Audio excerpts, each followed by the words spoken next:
வணக்கம். எல்லாம் வல்ல மூகாம்பிகையினுடைய அருளோடு அன்னையின் ஆசியோடு இன்றைய சிந்தனைகள்.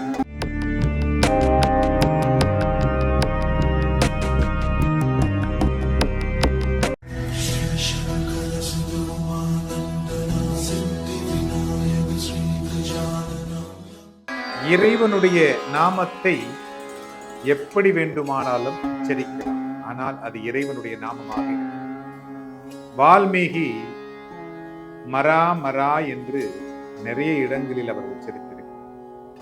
ராமா ராமா என்று ராமனை அழைக்கின்றோம், ஸ்ரீராம ஸ்ரீராம என்று அழைக்கிறோம்.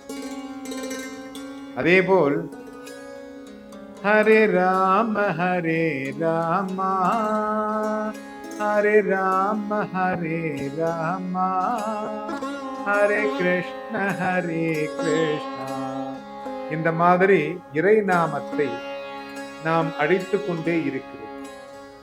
ஓம் நம சிவாய சிவாய நமோ என்றும் அழைக்கிறோம்.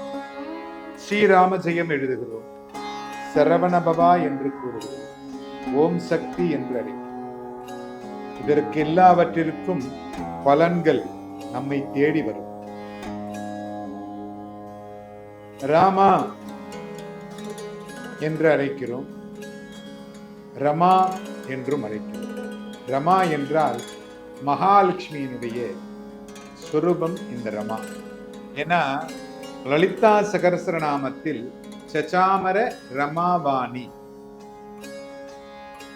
ரமா என்றால் மகாலட்சுமி என்று லலிதா சகஸ்ரநாமத்தில் சொல்லும். அந்த மகாலட்சுமியினுடைய அனுகிரகம் கிடைக்க வேண்டும் என்றால் இந்த ரமா என்கின்ற வார்த்தையை கூறிக்கொண்டே இருந்தோமேயானால் கண்டிப்பாக இந்த சீதா லட்சுமியினுடைய அனுகிரகம் கிடைக்கும். ஏன் அப்படின்னா இந்த ஸ்ரீராம ஜெயம் அப்படிங்கிறது சுருங்க சொல்லி விளங்க சொல்லுது. ராமாயணத்தில் நிறைய இடங்கள் மீண்டும் மீண்டும் நம்மை நினைவுபடுத்திக் கொண்டே இருக்கும். இலங்கைக்கு சென்று சீதையை பார்த்து வருகிறார் ஆஞ்சநேயர். அப்படி பார்த்து வருகின்ற பொழுது தன்னுடைய மனையாளை இவர் பார்த்து விட்டாரா என்று கவலையோடு இருக்கின்ற பொழுது அந்த பக்த ஆஞ்சநேயர் ராம பக்தர் வந்தவுடன் கண்டேன் சீதையை என்று சொன்னார்.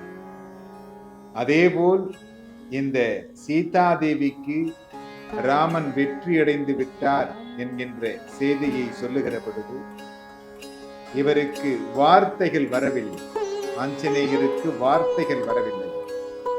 இந்த சீதாலட்சுமியை பார்த்தவுடன் ஸ்ரீராம ஜெயம் என்று எழுதி காண்பித்தார். அன்று முதல் இந்த ஸ்ரீராம ஜெயம் என்பதை எழுதி கொண்டிருக்கிறார். இது நிறைய கோயில்களில் இந்த ஸ்ரீராம ஜெயம் எழுதக்கூடியவர்கள் இதை எழுதினா உடனே பலன் கிடைச்சிருமா? கண்டிப்பாக கிடைக்கும். அதை எழுதி அந்த புஸ்தகத்தை ஆஞ்சநேயருடைய பாதத்தில் சமர்ப்பணம் செய்ய வேண்டும். அப்படி சமர்ப்பணம் செய்கின்ற பொழுது சகல தோஷங்களும் நீங்கி இந்த கலியுகத்தில் நீங்கள் சந்தோஷமாக வாழ்வதற்கு வழிவகும். இந்த ராமபக்த ஆஞ்சநேயருடைய பெயரை வெற்றிலையில் எழுதி ஆடி மாதம் வரக்கூடிய அமாவாசையில் ஆஞ்சநேயருக்கு மாலையாக கட்டி சார்த்தினீர்களேயானால் கண்டிப்பாக நீங்கள் நினைத்த காரியம் வெற்றியடையும். ஏன்னா நினைத்த காரியம் வெற்றியடைய வேண்டும், வழக்கு சம்பந்தமான வெற்றிகள் பெற வேண்டும் என்று நினைக்கக்கூடிய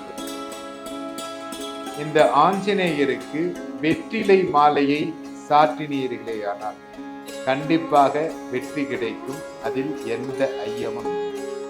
ஆஞ்சநேயருக்கு அமாவாசை தினத்தன்று காலை 6 மணியிலிருந்து 7 மணிக்குள் நீங்கள் கண்டிப்பாக இந்த வெற்றிலை மாலையை அணிவித்தார் சகல சௌபாக்கியங்களும் கிடைக்கப்பெற்று வழக்குகளில் வெற்றி பெறலாம் என்பதில் ஐயம். எல்லோரும் இன்பெற்றிருக்க இறைவனை பிரார்த்தனை செய்யலாம்.